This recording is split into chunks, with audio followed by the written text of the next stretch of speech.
Okay, so you've seen the title of this video and you've seen the thumbnail, and if you watch my channel a lot, you'll know that I like to feature a lot of Bruce Lee in my videos. And in the last video, I said that I was going to make a video on his life, regardless if it did well or not, and yeah, that's what I'm going to be doing today. Before we get into it, I just want to let you all know real quick, I wrote and published a second book called Space Temple. It's out on Kindle right now, but more about that on the end of the video. Okay, so let me start off with the early life. He was born on the 27th of November in the year 1940. The location was San Francisco's Chinatown.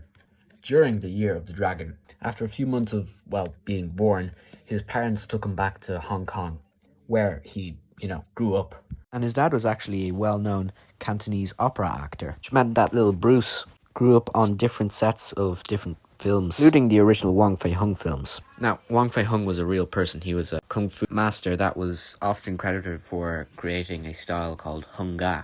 And, naturally, Bruce Lee learned Hung Ga. And he also did Tai Chi with his father. But, since he was a little kid and he was running around full of energy, he didn't really remember that much. Besides, he didn't really consider those two bits the start of his martial arts journey, if you get what I mean. It's later on where he really says, okay, I'm a martial artist now because, I'm not going to say now, spoilers, but I'll reveal later on. Now, like I said earlier, Bruce Lee had a lot of cinema in his life, and he became a child actor, and he became fairly successful. And he wasn't like any other child actor who was forced into it and stuff and was abused by their parents. He actually liked doing it. He found it a hobby. It was his pleasure. Besides, it was the only thing keeping him off the streets, because he was getting into loads and loads and loads of street fights. Until one day when he was 13 years old, he thought to himself, okay, I have to get back into martial arts. What will I do? Sought the help of Ip Man, a Wing Chun Kung Fu master, and Bruce Lee quickly became one of his best pupils. Now, Ip Man had this one saying that Bruce Lee never got, and it went like this: the great oak tree will always break in the wind, but never the bamboo, for the oak tree stays still, and the bamboo weaves with the wind. Now, he didn't exactly say that, I'm just paraphrasing here, but you get what I mean. Until one day he skipped school and he took out a little rowboat, not specifically where I was pointing, but in those waters, basically. And Bruce, as I said earlier, was in his teen years. He was frustrated because his mum was half European, which meant he was a quarter European, and they got this rule over there in China that foreigners can't learn Kung Fu. His classmates in the Kung Fu class were treating him differently because of it. Of course, he was still getting into street fights, so there was this all anger built up inside of him until eventually he struck the water. Now, of course, it's water, so it didn't do anything. And he was still mad, so he kept on hitting it and hitting it and hitting it, until eventually he came to a sort of epiphany. And what he thought was, okay, if I put water into a cup, it becomes the cup. If I put water into a bottle, it becomes the bottle. If I put water into a teapot, it becomes teapot, right? Because it's fluid, it's free, it's pliable, it adapts to anything. And that's what makes a good martial artist. That's what makes a good fighter, and that's what makes a good philosopher. Now, that changed his perspective on everything, like martial arts, life, relationships, just everything. But he was still getting into street fights, and one day he beat up the wrong person. Now, this guy's dad was a part of the triads, and he was very high up.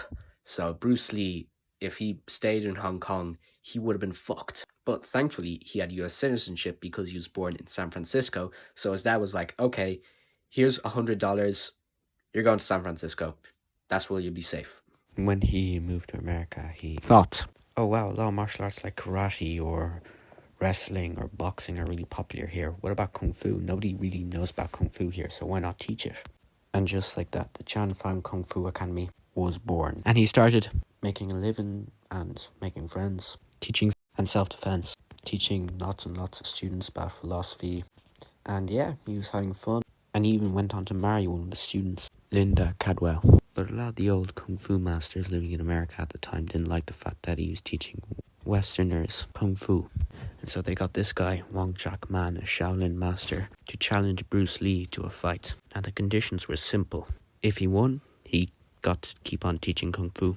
But if he lost, well, he had to stop teaching. Apparently, on, fight day, when the ref was telling them the rules, like no eye gouging, no groin shots, Bruce Lee just shouted, "No rules!" Now, I don't know about you, if I was Wong Chak Man, I would piss my fucking pants.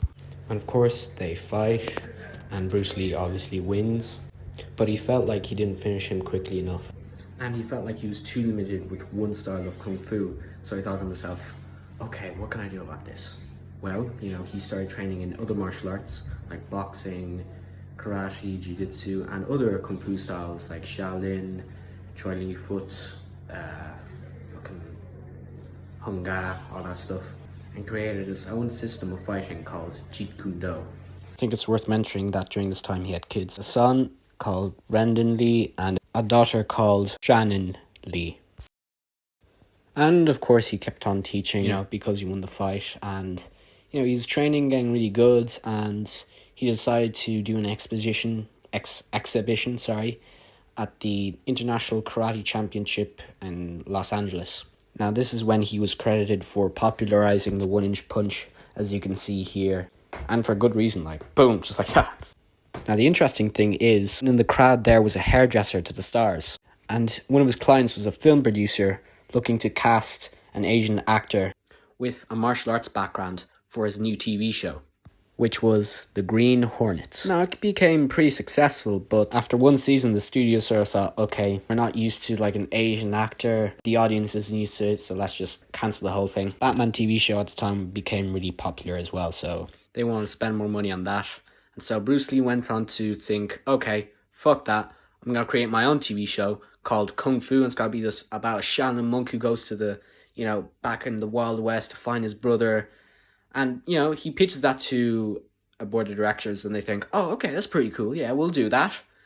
They're about to do it. And Bruce Lee did all the screen testing, since he, literally wrote the whole thing for himself. But then they thought again, Asian actor, the audience won't be used to it, so let's cast another guy, David Carradine. Let's make him look half Chinese with, makeup and stuff, and just forget about Bruce Lee. Now, Bruce Lee was pretty sick of it at this point, so he was like, okay, fuck you all. I'm going back to Hong Kong to make movies.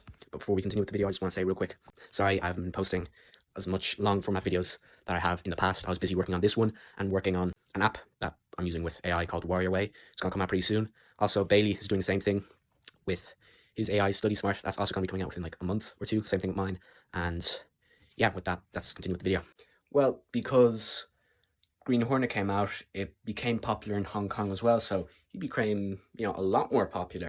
And then he made the film called The Big Boss, and that just shot him up to stardom, And he continued making films in Hong Kong, like Way of the Dragon, Game of Death, Fist of Fury. And because of his success in Hong Kong, a producer from Hollywood who worked with Bruce Lee on The Green Hornet and who produced Kung Fu, the series. Anyways, he heard about his success in Hong Kong, and he was like, okay, yeah, I have an idea for this film where it's like this secret agent goes to this island to compete in this martial arts tournament to take down this drug trade. And he goes to Bruce with this idea, and he says, well, he thinks to himself, okay, this is a good second chance to become a star in the West. So naturally, he takes it. And they're playing around with different titles like Hans Island or Blood and Steel. But ultimately, Bruce just said, we're calling it Enter the Dragon. And now Bruce Lee would also do the fight choreography as well as star in the film. And to be honest, I watched it. It's a fucking banger. But unfortunately, it came out a few days after he passed away. And Bruce Lee once said, be water, my friend. His life may have ended early and all, but like water, his influence continues to flow. It continues to get through the cracks and inspires generations, changing lives, changing the world, changing how we train, how we think, how we treat each other. And that's why he's the real life Dragon Warrior, and he'll never be forgotten. If you like that video, of course, subscribe. And at the start of the video, I mentioned my book, Space Temple. It's about this guy who fights off on a distant planet called Jan Ram. And, he's flying around in those, little speeders, and he gets attacked by bandits, and he's pretty much out of it. They're raiding his stuff. But then 2 warrior monks show up, and they save him. Now, of course, he's knocked out, and he will be for a few days. And they nurse him back to health, and when he wakes up, they train him to become the best version of himself. And it's got, like Bruce Lee, got loads of, philosophies of, be water, go with the flow, sort of, Kung Fu and all that. So if you're into all that stuff, go check it out. It's in the link in the description. And same thing with Spartan Spirit, and with that, think limitless. Mwah.